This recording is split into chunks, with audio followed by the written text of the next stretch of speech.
네, 올해 추석 연휴는 꽤 길어서 다양한 계획들을 세우실 것 같은데요. 그중에 고향교회 방문 계획을 가져보는 건 어떨까요? 미래 목회 포럼 이동규 대표 모시고 관련 이야기 나눠보겠습니다. 목사님 안녕하십니까? 네, 안녕하세요. 네. 자, 고향교회 방문 캠페인 미래 목회 포럼에서 매년 명절 때마다 이야기 하시는 거죠? 먼저 캠페인을 소개해 주신다면요? 고향에 가서 주일날 다면 주일날 꼭 그 교회에서 예배를 드리고 또 그 교회에 꼭 이제 준비해간 예물을 또 드리고 네. 또 그뿐만 아니라 그 교회를 섬기고 있는 목사님, 그 목사님이 예전에 내가 배웠던 목사님일 수도 있고 아니면 이제 그 목사님이 사역을 이제 은퇴를 하시거나 내려놓으시고 다른 목사님이 계실 수 있지만 그래도 내 고향교회를 든든히 지키고 계시는 그 목사님에게 또한 감사의 마음을 표현하고 그리고 함께하는 것들을 우리가 진행을 하고 있습니다. 사실 이제 다른 교회에서 예배를 드리는 게 쉽지 않은 분들도 많으실 텐데 그럼에도 불구하고 이런 캠페인을 통해서 동참하는 분들도 적지 않으시다라고 하더라고요. 사실 주일이나 수요일 이렇게 이제 예배하는 날이 닿으면 명절 중에서 우리가 가서 예배를 드릴 수 있지만 때로는 그 예배하는 시간이 닿지 못할 때도 있고 그렇죠. 또 때로는 본교에서 섬기는 또 중요한 일들 때문에 내려갔다가도 또 고향에 찾아갔다가도 예배를 드리고 오지 못하는 경우들도 있습니다. 그래서 그런 경우들에도 이제 우리 성도들에게 권면하기를 그러면 꼭 예배 시간이 아니더라도 교회를 꼭 찾아가서 내가 이제 고향으로 갖고 있던 그 교회 한번 둘러보고 또 성전에 들어가서 기도하고 그리고 목사님을 꼭 만나서 그와 같이 내가 감사한 마음을 갖고 있고 그리고 항상 기도하고 있다는 것을 전해주시라라고 꼭 권면을 하고요. 매년 그와 같은 것들을 하면서 여러 이제 다녀오신 분들이 좋은 이야기들을 전하고 있습니다. 네. 코로나를 겪으면서 특히나 이 고향교회들 어려움이 좀 크지 않으셨습니까? 네, 시골 교회는 어르신들이 많으니까 어르신들은 또 코로나 때문에 조심하는 것들을 조금 더 많이 하셨기 때문에 그렇죠. 교회가 좀 많이 힘들었던 것들이 있었고 이제 그것이 풀렸는데 또 우리 고향교회 목사님들 특별히 민통선 안에 있는 목사님들하고 이야기를 해보니까 요즘은 또 시류라고 할까요? 분위기가 좀 바뀌었다라고 이야기를 하십니다. 어떻게 바뀌었어요? 그러니까 예전에는 자녀들이 이제 부모님 있는 집으로 찾아왔는데 요즘은 그냥 내가 혼자 고생하고 말지라는 생각으로 오히려 부모님들이 도시로 나아가서 명절을 보내고 오는 경우가 네, 맞습니다. 명절을 보내고 오시는 경우가 많다고 특히 민통선 그 근처 같은 경우는 이제 가족들이 오면 출입 절차나 여러 가지가 좀 많이 번거롭기 때문에 그런 경우들이 오히려 많아서 명절 때 오히려 교회가 더 많이 빈다고 이야기를 하시더라고요. 그래서 조금 바뀐 시류에 대해서 정말 체감하는 목사님들의 이야기를 들을 수 있었고 그래도 우리가 말씀드린 대로 한국 교회가 여전히 이런 그 고향을 찾아가는 이런 명절 때 여러분들을 기억하고 있다라는 그런 말씀들로 좀 위로를 드리고 왔습니다. 20년 가까이 이 캠페인을 전개해 오셨는데 그동안 글쎄요 뭐 기억나는 또 아름다운 사례들도 있었을 것 같거든요. 예전에 내가 있을 때 또 내가 그 고향에 있을 때 교회를 섬기던 목사님이 아닌 경우들이 사실은 꽤 많거든요. 이제 시간이 흘렀으니까. 네, 시간이 그러니까 많이 그런 목사님들이 이제 찾아와서 그와 같이 좀 섬겨주시고 또 따뜻한 말로 또 위로해주시고 또 선물도 전달해주시는 것을 보고 참 힘이 되고 내가 시골에서 목회하고 있지만 보람이 된다. 이 교회를 지키고 있는 것이 보람이 된다라는 이야기들을 많이 듣고 또 저희 교회 같은 경우도 이제 명절에 직접 찾아가지 못하더라도 교회를 통하여서 그 시골 교회에 선물하고 감사 편지를 보내드립니다. 그러면 그 명절이 지나고 나서 그와 같이 따뜻한 마음들 얼굴은 보지 못했지만 따뜻한 마음들이 느껴져서 참 고맙다라는 이야기들을 전해 오십니다.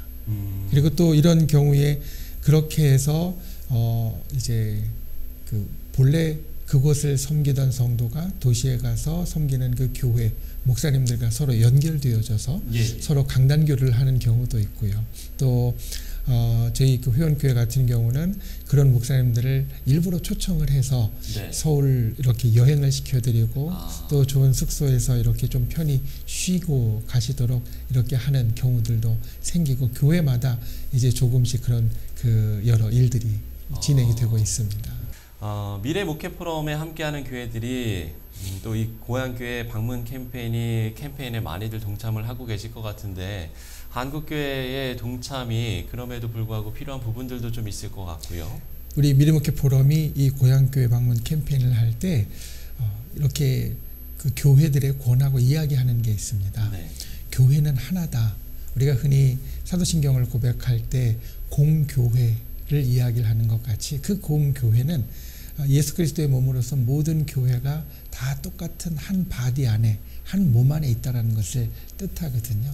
그러니까 지역이 좀 다르고 또 때로는 교단도 다를 수 있고 또 여러 가지 차이가 있을 수 있지만 결국 그 차이는 그리스도 안에서 다 연합되어지는 것이지 서로 다른 것이 아니니까 우리가 이 명절에 특히 시골과 고향과 그리고 약한 교회들을 생각해 주는 것은 교회들이 당연히 해야 할 일이 되어지고 그래서 많은 교회들이 동참하면서 한국교회가 서로를 인하여서 좀 힘을 얻었으면 좋겠습니다.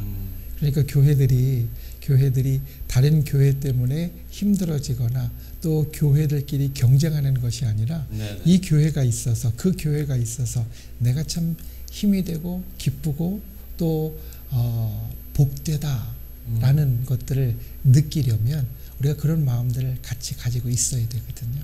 그래서 이 고향교회 방문 캠페인에 많은 교회들이 좀 동참을 해주시고 네. 적어도 광고를 통하여서 이번 고향에 방문할 때에는 이런 일들을 좀 해주십시오라고 광고를 하면 우리 성도님들의 마음에 그것들이 새겨질 거고 또 하는 분도 있고 안 하는 분도 계시지만 결국 성도님들의 마음 가운데 우리 한국 교회가 다 같이 하나 되어서 서로 돌보고 살피고 또 함께 간다는 것을 줄 수 있을 것이고 그런 것들이 우리 교회와 성도들 모두에게 힘을 주는 좋은 일이 될 거라고 생각합니다. 예, 아마 우리 모두가 바라는 건 건강한 한국교회가 세워지는 것일 테고 네. 그러기 위해서는 작은 교회들, 특히나 한국교회 뿌리가 되는 고향 교회들이 든든해지는 게 중요할 것 같다는 네. 생각이 드는데요. 끝으로 그러기 위해서 우리가 어떤 점들을 좀 기도하면 좋을지 기도 제목 나눠주시고 이야기를 마무리 짓도록 하겠습니다. 우리는 예수 그리스도의 몸으로서 하나된 교회 안에 속해 있다라는 것을 생각을 하면 기도 제목 가운데 첫 번째는 우리가 그 한국의 모든 교회들 특별히 연약한 교회들을 위한 기도를 우리 교회의 어떤 그 공예배 시간이나 아니면 각 교회마다 있는 중보 기도의 제목들 가운데 같이 고백할 수 있으면 좋겠다. 이게 사실 첫 번째 바람입니다. 네. 왜냐하면 기도는 우리가 하나님 앞에 내가 바라는 것을 드러내는 가장 적극적인 행동이고 그리고 그 기도 가운데 다른 교회들 또 모든 교회들을 위해서 기도한다라는 것은 우리가 그와 같은 마음 사랑하고 돌보고 살피는 마음을 갖게 되는 시작점이 되거든요. 그래서 다른 교회들을 위한 기도 그리고 목회자들을 위한 기도 그리고 또한 한국 교회가 그렇게 서로 돌보고 사랑하면서 서로 함께 해주는 것 때문에 같이 사랑함으로 나아갈 수 있게 하는 그런 기도. 사실 각 교회 상황마다 다 다르니까 구체적인 기도의 제목들은 차이가 있을 수 있겠지만 그렇죠. 우리가 이런 기도는 모든 교회가 함께 할 수 있는 기도가 되어질 겁니다. 네, 지금까지 미래 목회 포럼 대표 이동규 목사와 이야기 나눠봤습니다. 목사님 오늘 말씀 고맙습니다. 감사합니다.